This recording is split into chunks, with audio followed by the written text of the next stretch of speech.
So back to my Honda BF50. I just got the new steering apparatus. I guess that's what I'm gonna call it now. In new used from eBay. Got a good deal on it. I was lucky to find it, and it's in decent shape. It does have the rust on it, like they all have, but at least it's not broken yet. And I applied some of this naval jelly rust dissolver. I'm gonna let it soak for a couple hours. Then I'm gonna clean it up and put some more rust inhibitors on there. Paint it a little bit, but that's all you can really do. The problem is, well, since that's a moving part, because that's where the motor swivels, of course, the paint is not going to stay on there, so it's going to be, again, bare metal. And if you use the boat in salt water, you're going to have the problem again. So the only fix is really to keep it clean, hose it off after usage in salt water or in water in general, and clean it off. Other than that, there's not much you can do. So now what I have to do is take the lower gearbox off, gear housing or whatever you call that, or Honda calls it, because I got another one coming from eBay. And the reason why I'm changing this one is because I won't be able to get this broken off steering knuckle out of it. It's just too far rusted on there. I would have to put so much heat on it that eventually I'm gonna probably damage the bushings that's inside the gear case. So you basically work your way from the bottom. You take the oil pan off first, and then you have to look under. There's a bunch of bolts in there. You take them all out, of course, and then the last ones is you got 4 10mm bolts from the top of the cowl, and that's it. That's how it comes out. So I got my new swivel bracket, steering arm, whatever, installed on this Honda BF50 that replaced the broken one. And I did some rust treatment. I bought this one, like I said before, used on eBay. It was in a still very good used shape. Had a little bit of rust on it, but so far not that bad. So I did some rust treatment and did a coat of basically Rust-Oleum rusty metal primer, just to protect it as good as I can. And additionally, I'm gonna spray that stuff here down this tube, made by AMSOIL. It's kind of like some kind of a, I guess, corrosion protection. Leave some kind of a well, surface film on top of whatever surface you sprayed on. It doesn't look pretty and it's kind of sticky, but I started doing this back then on my jet ski with good results, and I'm gonna use it on here. I sprayed in this tube. Yeah, anything helps. So.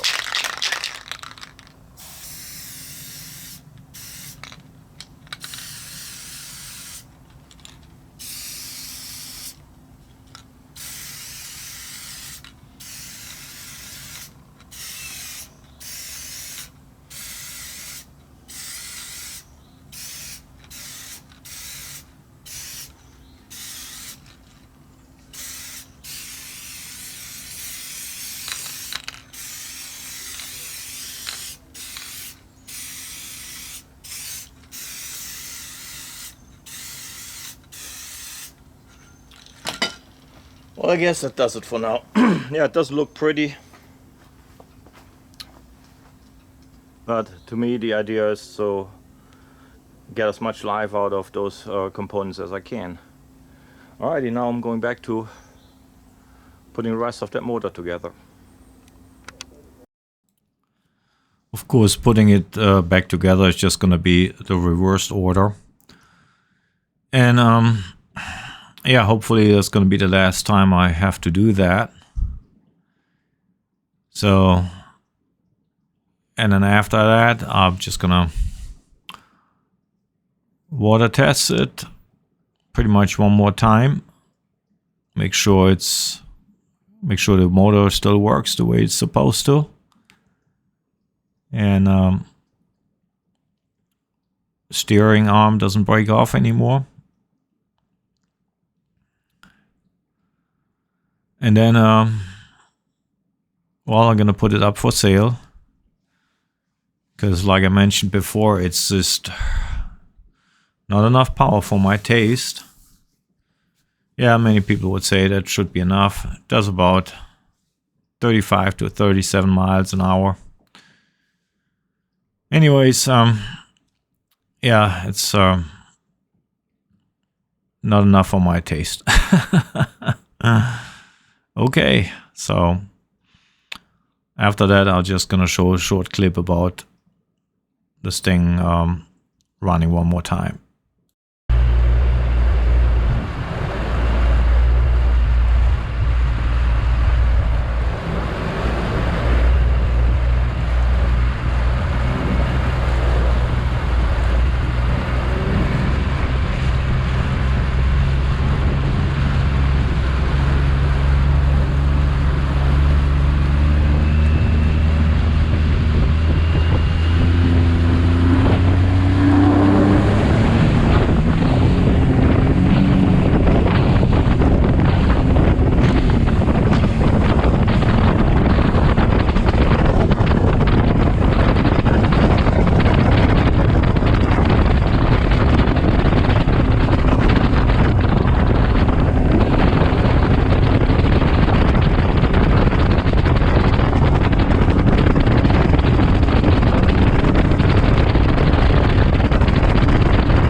everything seems to working just the way it should.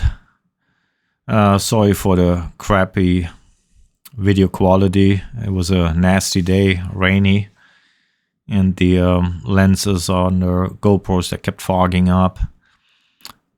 I could have waited another day, but I just wanted to get it done and over with. So I'm happy with the way it works. Engine runs good. Steering is nice and tight. Nothing loose anymore.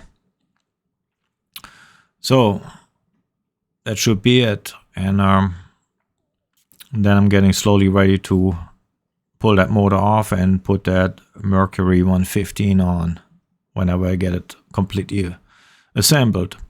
This motor is up for sale, and I will list it locally, and it shouldn't take long till I get this sold, since it's in good shape right now. Alright, thank you for watching. Till next time.